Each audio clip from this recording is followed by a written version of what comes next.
మనసుకి చాలా కష్టంగా ఉంది, మనసుకి చాలా బాధగా ఉంది, మనసు వేదన అనుభవిస్తుంది. ఇలా మీ మనసుకి ఎప్పుడైనా అనిపిస్తే మీ మనసుకు చెప్పండి. మరీ అంత అమాయకంగా మాట్లాడకు.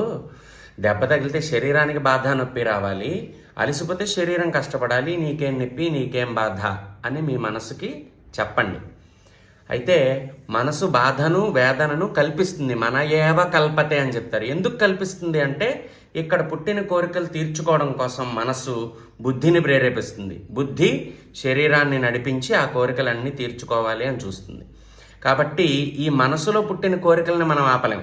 అవి మంచివవ్వచ్చు, చెడ్డవవ్వచ్చు, మనకు సంబంధం లేదు. కానీ ఎక్కడ ఆపగలం?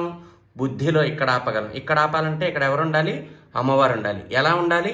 యాదేవి సర్వభూతేషు బుద్ధి రూపేణ సంస్థిత నమస్తస్యై నమస్తస్యై నమస్తస్యై నమో నమః. ఇది చక్కగా పనిచేసేలాగా చేస్తే ఇక్కడి నుంచి ఏ కష్టం రాదు.